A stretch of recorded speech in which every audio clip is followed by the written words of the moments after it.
a very interesting topic today. And it says, don't let COVID get you down. I've had some people that are very inspired by what's happened since the COVID experience. I call it Saint COVID, and others that have been a bit challenged because it's really thrown quite a bit of a change in their whole life. So I'd like to talk today about a topic that is probably a reality for somebody you love, if not yourself, and that is stress. And so if you have something to write with and write on, you might want to take some notes. I mean, I know this is audio recorded, but it might be good to get a note down because sometimes writing it, you remember it better. Stress itself has two forms. One is eustress, and eustress is actually wellness promoting. And then there's distress, which is illness promoting, but actually ultimately assisting you in your journey of being accountable and authentic. So even though it looks like it's creating symptoms in the body and it's stress and causing illness, it's actually also helping you get back on track to what's true for you. So let me elaborate on that. Eustress is when you're doing something that you love, that's inspiring to you, that is challenging to you, that is initiating a sympathetic, parasympathetic balance. The inspiration is you're doing something you love that supports your values, but you're also having the challenges of tackling the obstacles that it takes to do it. And the reason why it is eustress, which means true stress, is that it's actually letting you know, with it helping you with your well-being, that that's the pursuit, that's the direction to take in life. So eustress is a confirmation that you're actually on track with what's most deeply meaningful and inspiring and productive for your life. Distress is when you are attempting to get sort of a one-sided life and the other side is smacking you with it. And you're wanting a positive without a negative, you're wanting a pleasure without a pain, you're wanting an ease without a difficulty, you're wanting a happy without a sad, a support without a challenge.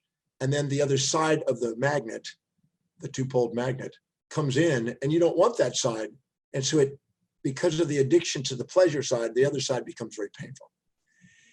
And this is distress. Di means two, it's divided stress versus eustress, where it's truly integrated. So when an individual is doing something they feel they have to do, got to do, and they feel that they're having to live by duty instead of design, they have distress.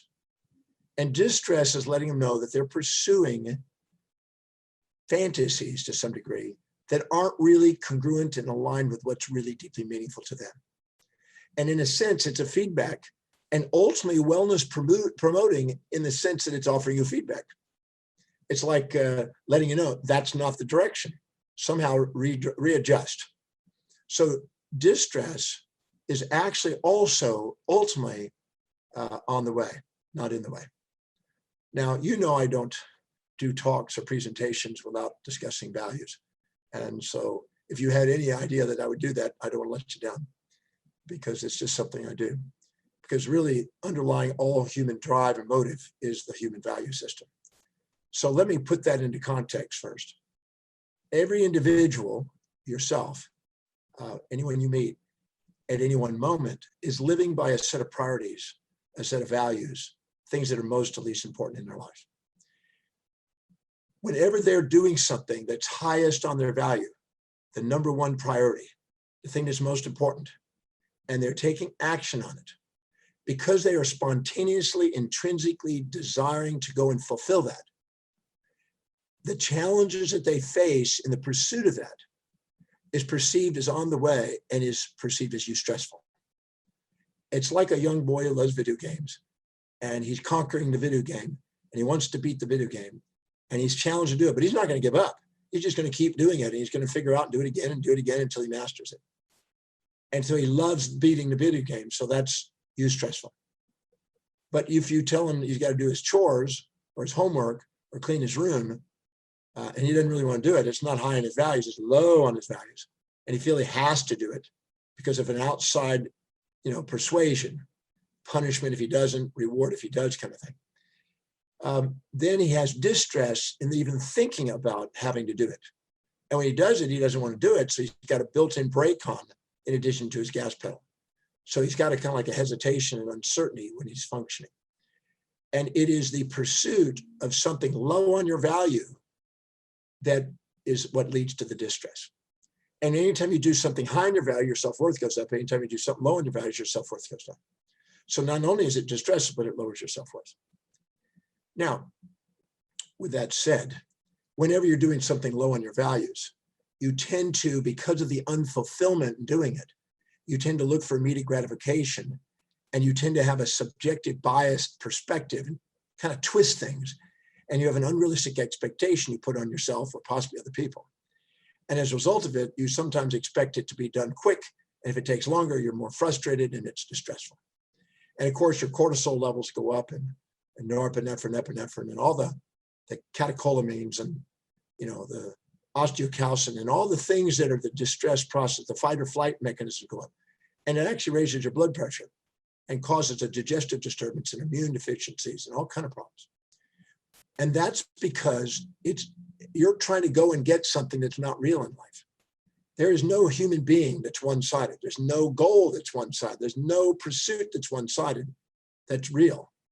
It's delusional, it's fantasy. So anytime you go off in a fantasy, you're going to end up having these distressful responses. And that's why it's not a bad thing. It's actually giving you feedback to let you know that you're not pursuing true objectives that have been, balanced in your perspective, and you're willing to mitigate the risks and plan with foresight. And you're right now looking for fantasies, and fantasies lead to nightmares. Now, let me take that and put that in a different context. And I hope you write this down, because this is something that may be a novel idea to you. There's only two forms of stress, only two forms. You will never experience anything but two forms of stress.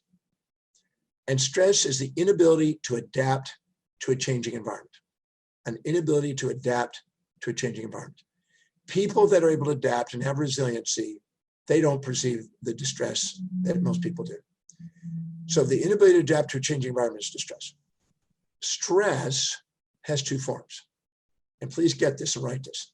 The perception of loss of that which you seek, and the perception of gain of that which you're trying to avoid. I'm going to say it again. The perception of loss of that which you seek, and the perception of gain of that which you're trying to avoid. That's it. I boiled it down to and distilled it down to the very essence. In the amygdala, which is a subcortical area of the brain, which is called the desire center, which comes active when you're not living by your highest values, but you're living by lower values, and you feel trapped doing something you have to do. The amygdala comes in as a compensation for the unfulfilled highest values, and it wants immediate gratification, and it wants a pleasure without a pain. It wants a prey without a predator. It wants an ease without a difficulty, and it sets up a fantasy and a delusion and some unrealistic expectation that is impossible to meet. If you do meet it, it's only transient, which leads to anger and self-depreciation and lots of other symptoms, which is distressful. So the second you strive for that which is unobtainable and try to avoid that which is unavoidable, you end up with distress. And you're non-resilient. Why? Because the more infatuated you are with something, the more you fear its loss. And the more you resent something, the more you fear its gain. So stop and look right now.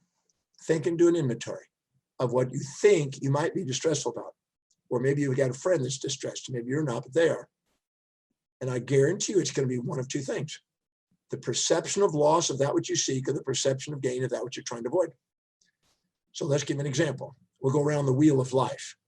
The wheel of life is made out of the spiritual path, your intellectual path, your business path, your financial path, your family relationship path, your social leadership path, your physical health and well-being path, and your inspired spiritual path. So let's start with business. Anytime you perceive the loss of what you want, clients, income, business, cooperation, staff, anytime that's what you seek, the perception of loss of any of those things is going to be distressful.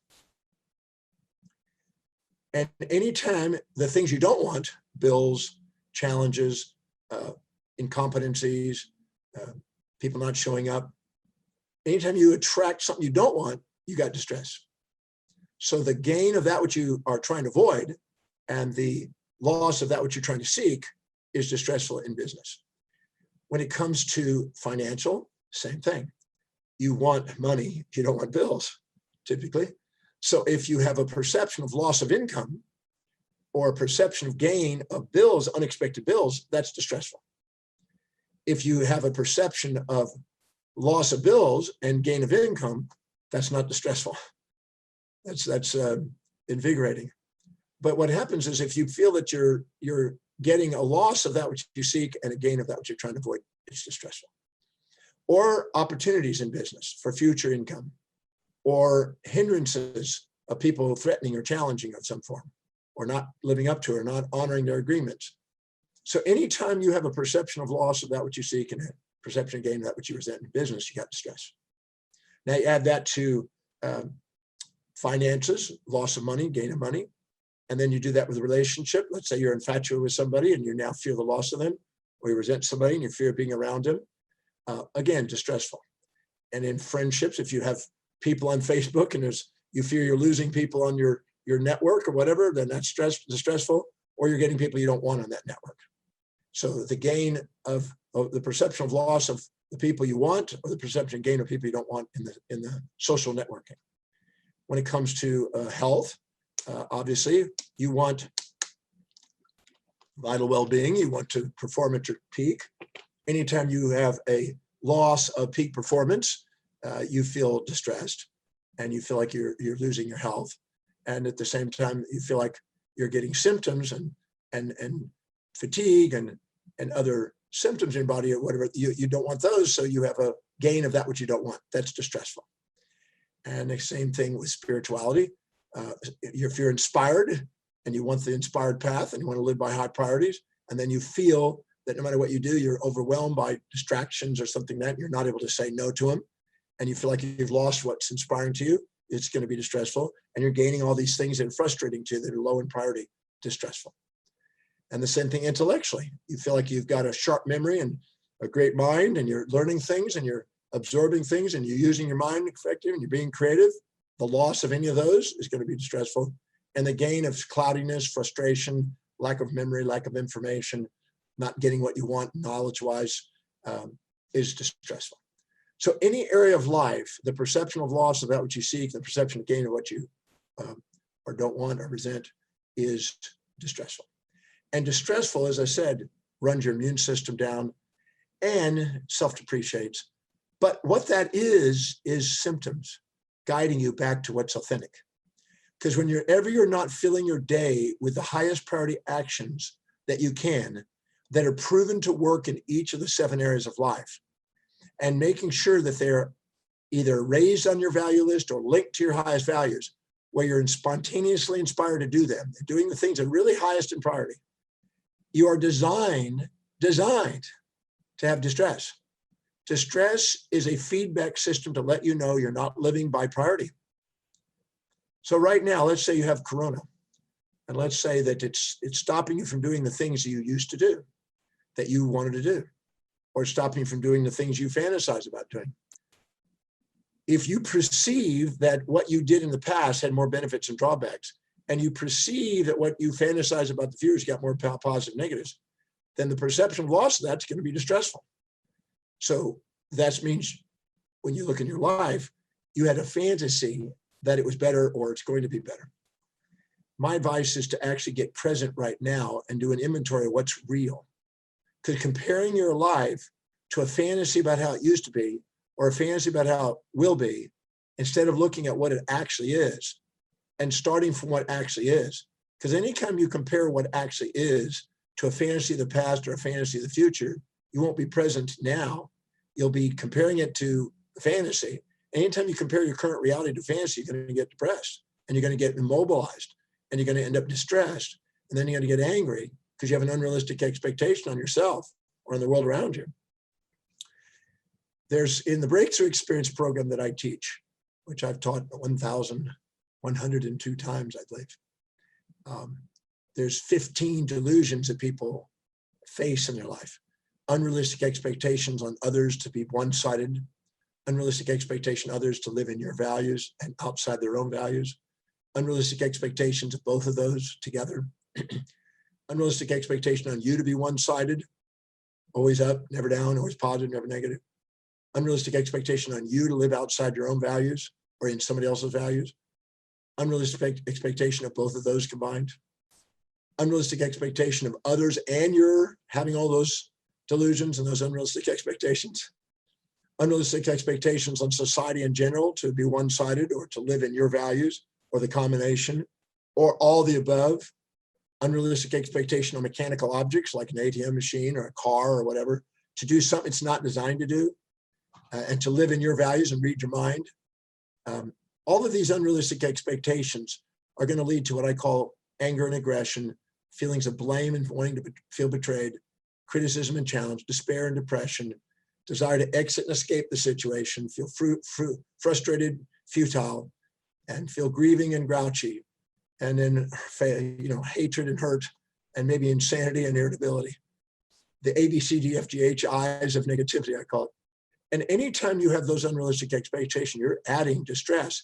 But again, the distress is a feedback to you to let you know that what you're perceiving and expecting is delusional. When I look at when I have been stressed, I found that it's some unrealistic expectation or an attachment to a one-sided outcome, or a comparison of something the way I fantasize it being, which is unrealistic, or a fantasy about how it used to be, that I perceived had upsides without downsides. But when I actually go back and look at it, there were downsides, but I was blinding myself to it, storing those illusions in my subconscious mind and now reacting. Again, everything that's going on in your life is ultimately on the way, not in the way. And distress is a feedback system to guide you to be authentic. And authenticity is to live by priority according to your highest values, your real identity, because your real identity revolves around what you value most. So anytime you're having distress, it's a sign that you're doing something low on your priority and you're having unrealistic expectations, because what's there is what's there. And comparing it to what it's not there is not real. And so here's the bottom line now. Stop right now and look at what's actual. If you're sitting there in COVID, what may be actual is that you have now clients that are different or situations that are different. The wise thing to do is to ask, how is that situation helping you fulfill what you value most? How is it on the way? How is it helping you get what you want? How is it giving you an opportunity? Who is it getting you an opportunity to meet? What new creative ideas is it initiating? Go around the wheel. What ideas is it initiating? What opportunities do I have in business? How can it help me make more money? How can it help my relationship? How can it help me socially and network myself? How can I use it physically to help my health and fitness? I've been using the COVID to go out and do more jogging and exercise. I did 50 sit-ups, 50 push-ups, and ran a mile and a half this morning. How's it helping me live an inspired life? The quality of your life is based on the quality of the questions you ask. If you ask, how is whatever's happening helping you in the 7 areas of life and helping you fulfill what you value most, I assure you, you will discover that what you're perceiving as distressful will melt. And your mind will come up with creative answers and solutions, because anytime you're living by highest values, you open up your creative mind. Your ingenious innovation, creativity, your new ideas and original ideas emerge whenever you see things on the way, not in the way. So you can transform distress and the symptoms which are offering you a feedback to guide you back into priority. And once you go back into priority, you'll transform distress into eustress. It has nothing to do with what's going on around you. It has everything to do with how you perceive it. It's not what happens to you on the outside. It's how you perceive it on the inside. You have control of your perceptions, decisions, and actions in life. And so it's not the external thing. People that are run by external things are never masters. They're run by external. I said on The Secret many years ago, when the voice and the vision on the inside is louder than all opinions on the outside, greater and more profound and louder than all opinions in the outside, and all events on the outside, you mastered your life. William James said the greatest discovery of his generation is that human beings can alter their lives by altering their perceptions and attitudes of mind. By asking new questions, how specifically is whatever's happening helping me get what I want? What's highest on my value? What's truly inspiring to me? What is really, really most important and meaningful? What is most productive? How's it help me business? How's it help me in each area? By asking that question. And don't lie and say, I don't know, I can't find it, it's not. Don't be giving into the power of the outside and blame things on the outside. You will never empower your life dissociating and blaming and thinking something out there. Every time you blame something on the external, you'll look for some savior on the outside. Of course, religions have sold you saviors for centuries. If you want to get disempowered and offload accountabilities in your life and blame the world on there for the devil and blame somebody out there or give credit to somebody out there that's going to save you, well, you're not going to master your life. You're going to disempower your life and give your power to other people. That's called brain offloading. And that's a sign that you're living in low values and uninspired and not prioritizing, taking command and becoming a leader. So don't do that. Don't waste your time on that. You're not going to get anywhere doing that. That's a false reality, a scapegoat of reality.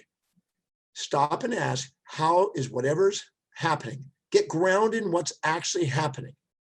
How right now is it helping me fulfill what is inspiring to me? And do not come up with anything but that answer. Dig. And don't say, I don't know. When somebody says, I don't know, I can't, and I'm not, it means they don't have enough motive to go and look. I see it every week in the breakthrough experience. And every week when I have people go back and do it again, they find an answer and then they go, oh, thank you. Once you go through that hurdle and find the answer, a creative idea comes out of the same situation you're facing. And this so-called distress turns into eustress and you're back in the game again. And immediately you got a surge of energy, because the second you see things on the way, not in the way, your energy goes up. And the second you do, your blood sugar goes up and you start creatively thinking in the brain, because the brain uses the most glucose and oxygen, and it starts thinking again, and boom, you come up with solutions. How is whatever's happening on the way, not in the way? How's it help me in the 7 areas? How's it help me fulfill my highest values? And if you have not taken the time to go in and determine what your values are, and you're new to maybe these little programs I'm offering here, please go on my website, drdemartini.com, and do the value determination process. Just take the time to go on there and do the value determination process, and do it once, sit on it for a week, do it again a week later, sit on it, do it another month, and be freaking honest with yourself. Answer the questions integrally, and don't write what you think it should be. Don't think what it used to be or what you hope it would be, your fantasies. Write what your life demonstrates is really important to you in those 13 questions that it's going to ask you. And if you do, you'll get clear about what's important to you. Because anytime you're doing an action and pursuing something that's not really high on your priorities, you're going to create distress. And a lot of times people go and they think there's something wrong with them. I've seen major psychologists. There's a guy right now, I don't need to give his name, but a very, very intelligent psychologist that's in a delusion right now. And he's caught in an unrealistic expectation, and he's distressed. Not because he has to be, not because of what's happened, but because of the expectation. So it's not necessarily, what your experiences are. It's basically how you perceive them. So take the time, do the value determination, do it again and again until you get clear, and what you say on there is integral to what your life demonstrates. Don't write a fantasy down. That's the thing that will cause you more distress. The pursuit of fantasies is the course of people's nightmares. That's the cause of it. I've watched people go after delusions and then end up wondering why life beats them up. Life is magnificent. It's giving you feedback. It's offering you symptomatology. Symptoms are not bad. I'm going to make sure that I say that twice. People think that symptoms are bad. Symptoms are feedback mechanisms to guide you to wise actions. If you pig out and you feel yucky the next morning, the yucky symptoms are letting you know, quit pigging out, you little oinker. Don't pig out. If you go and stay up late and you didn't get any sleep and you feel trashed, it's feedback to let you know that's not the way to live. So it's feedback. All symptoms in any of the 7 areas of life act as feedback mechanisms to guide you to set priorities with yourself and to put realistic expectation on yourself and to take prioritized actions and to set realistic expectations on others. People live by their values, not yours. So if you project your values onto them and expect them to live in your values, you're going to be distressed. If you expect you to live in somebody else's values, you're going to be distressed.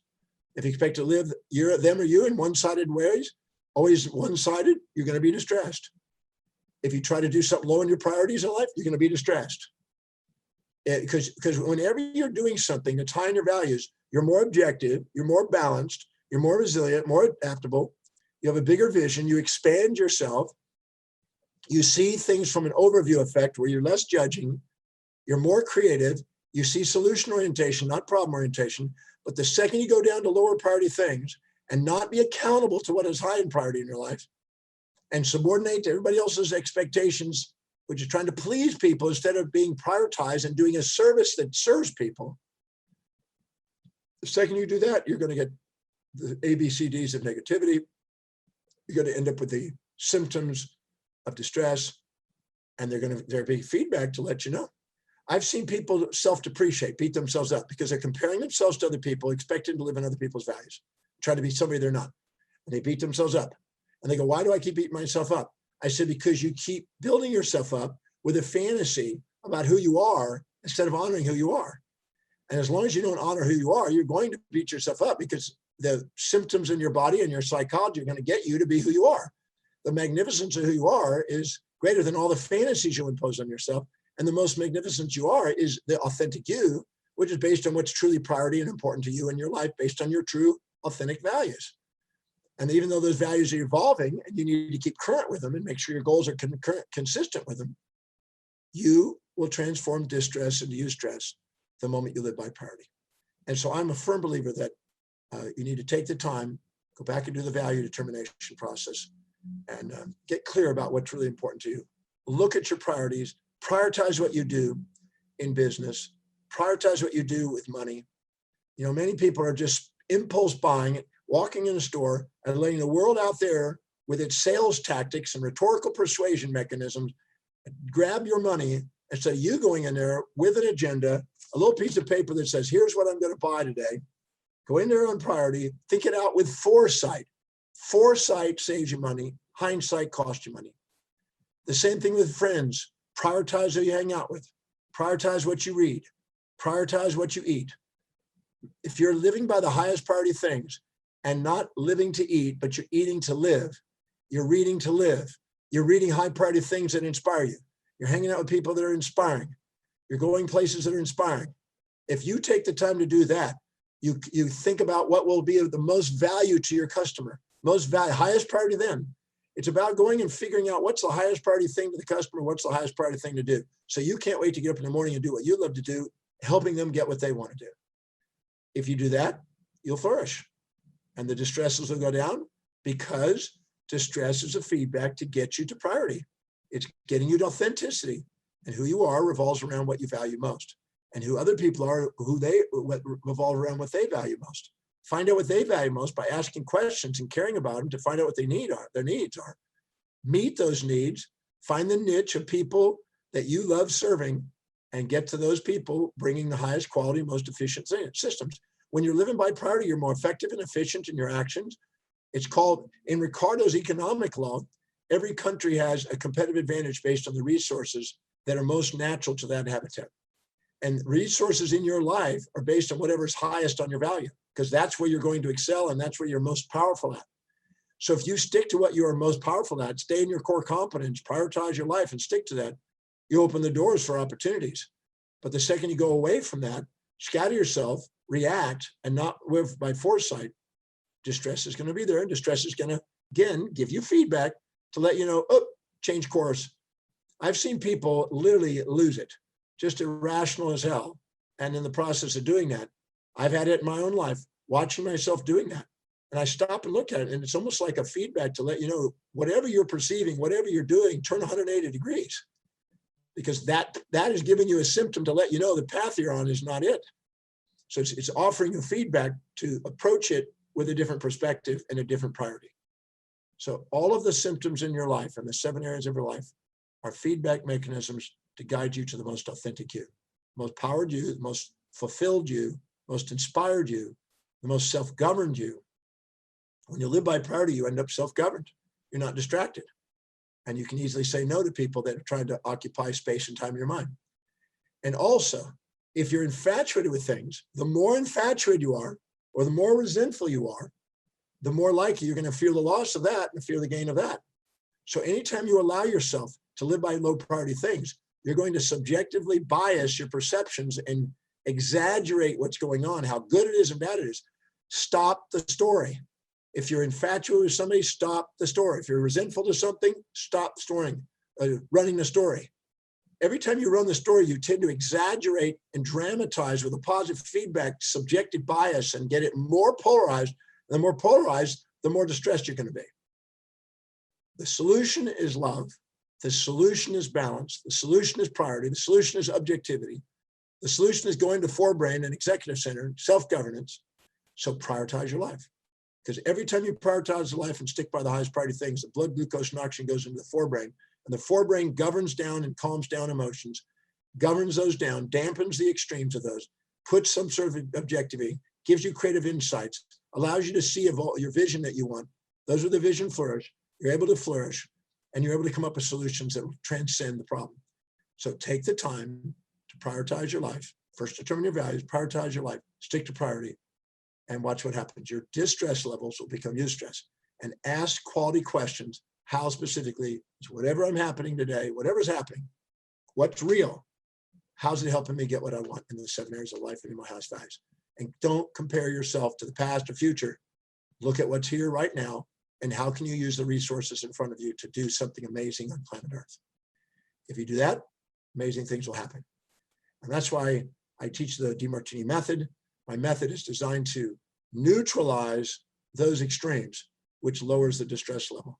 And the breakthrough experience, if you've never been to the breakthrough experience, please consider coming to the breakthrough experience. I promise you what you'll learn there, you aren't going to learn anywhere else. And it's a science on how to neutralize all the polarities that distract you from being present and inspired, that add to the distress level. And distress ages if it's not perceived properly, but it's used as a feedback that can be very powerful. And also, one last thing, I want to share a little gift, because I think I've been a little bit long-winded here. There's a number of years ago, a few years ago, I went to a planetarium in South Africa, Johannesburg, and I spoke to a YPO group, Young Presidents Organization. And these are adept individuals that were running businesses of a certain caliber. And we're in there and we were talking about how to have an astronomical vision. I said that if you want to make a difference in yourself, you need a vision as big as your family. If you want to make a difference in your family, be a leader in your family, you need a vision as big as your community. If you want to be number one in the community, you need a vision as big as your city. If you want to be number one in the city, you need a vision as big as your state. You want to be number one in the state, you need a vision as big as the country, the nation.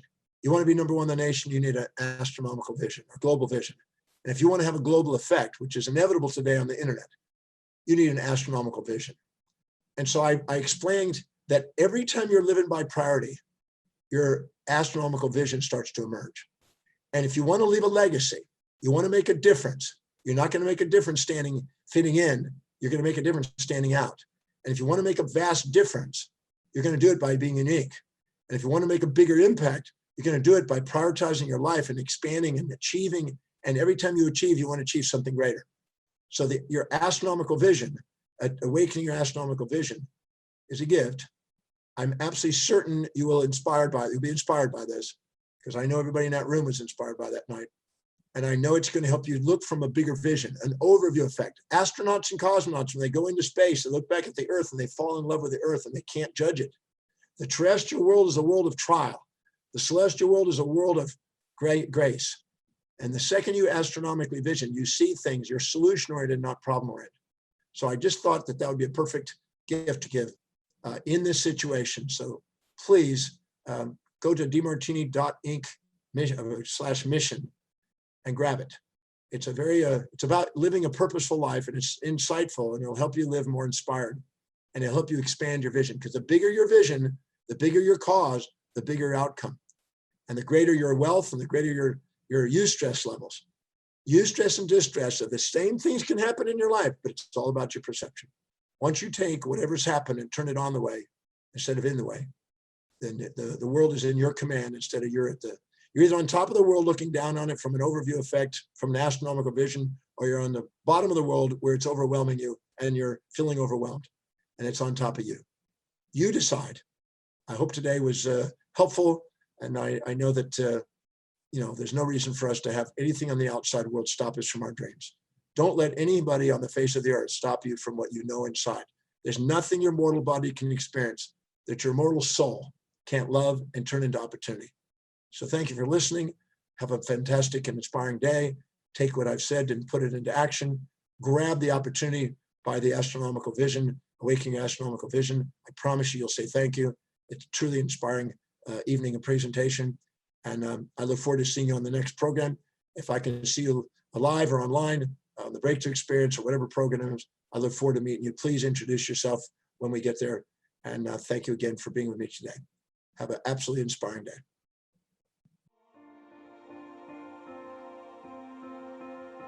Thank you for joining me for this presentation today.